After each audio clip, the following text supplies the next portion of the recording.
Everybody, hope you're doing well today. We are going to go through a short demo of how you can encrypt and decrypt data using the Cloud KMS system. We are going to be using asymmetric encryption and decryption, meaning that you get a public and a private key out of this. And it's honestly going to be a pretty straightforward lab. Just going to use some basic commands to get up and running in the Cloud shell. But you could really take that and apply it to any larger project that you would like. So kind of a small scale demo, honestly, but again, can scale up pretty easily. So let's go ahead and take a peek here. As always, the link to the code lab will be in the description for this demo. This is a publicly provided code lab. Pretty straightforward to get up and running. All we need is a project, which we already have, if we're at this point in the class, and Cloud Shell. So we will be going ahead and using that. And again, for setup, all we need is Cloud Shell to be up and running and provisioned. You already have the project, so we are all set for that. What we're going to do is we will enable our Cloud KMS service, and this is going to handle the encryption and decryption process for us. Don't have to install any extra packages or anything like that, like you normally would with, say, a Python or a Node application or something of that nature. So we are all good to go with that. Now, let's create a key ring. So we're going to call it my key ring. Okay, it already exists because I already did this demo. It shouldn't exist for you.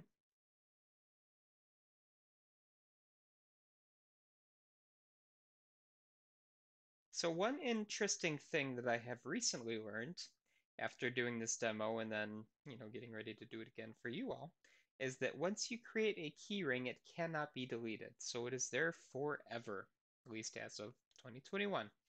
So I'm not going to run this command exactly. I'll call it something different, but it is impossible to delete my key ring.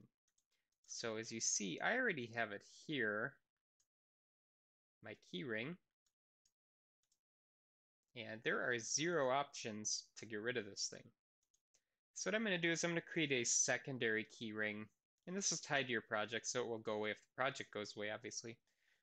But let's go ahead and create this thing. And I'm going to call it my key ring 2. Just so that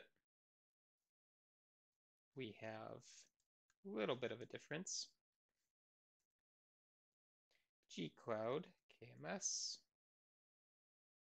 Key rings, create my key ring 2. Location, global. All right, so a new keyring has been created. And now I'm going to have to basically copy and paste this all off screen, make a quick edit, and then pop it back in. So I'm looking over here. That is why I've got a text editor off screen. So we're going to now go ahead and create this. Hey, I edited you. Why didn't you copy and paste? Cancel you. Cancel that.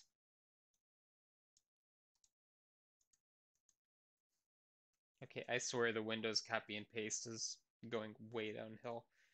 Tried this twice already and it didn't pick up my copy and paste activity, but we're going ahead and create an asymmetric encryption key. I've made this my key ring 2. You don't need to do that if you don't have a key ring, but let's go ahead and get that up and running. Great, so we now have a key ring.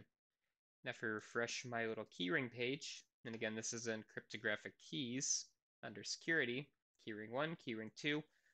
Probably didn't need to do an extra one, but for you, why not? Now, let's go ahead and get our public key. And what we're going to be doing here is that we're going to pull it from Google, and we're going to get a key.pub file. And what this is going to do for us is it's going to have a public key for us to use to encrypt our files with so that we could send it to other people or other accounts or other users or whatever we're going to be using. They can also pull that public key and then decrypt the data at their own leisure as well. So I'm going to go ahead and get our public key global based on this key ring. It is my asymmetric encryption key. That's what we're calling it, and we're pulling it down as key.pub. So we now have that file. we do an ls, we see key.pub, so if it's good there.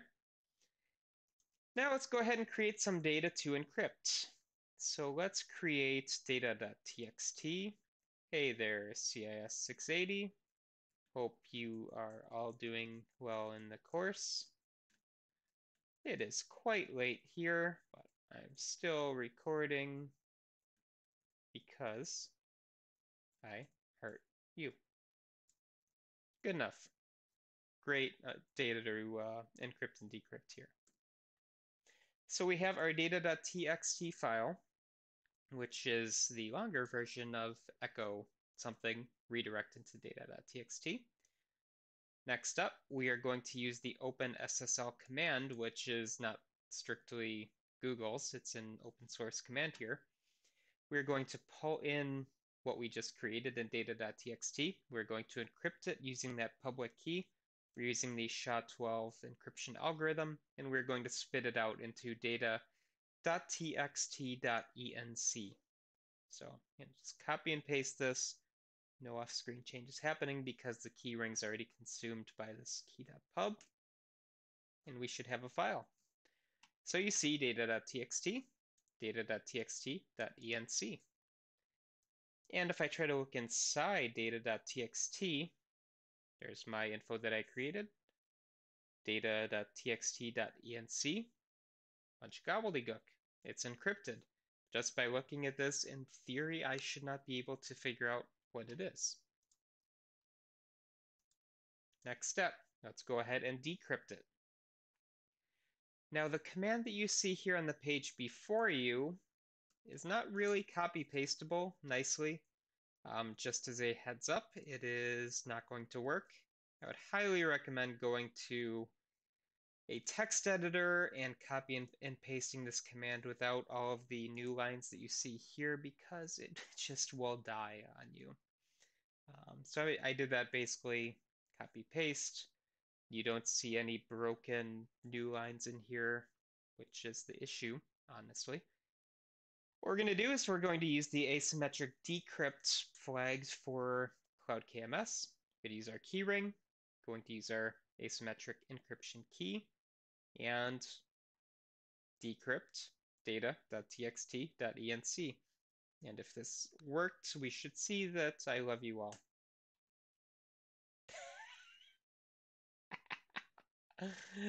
Yeah. Sorry. It's not true. He doesn't love you.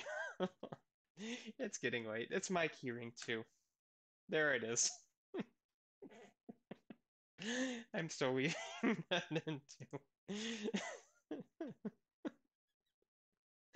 Anyway, I hope you all have a wonderful evening. I'm going to bed now. Have a great night. Bye, everybody.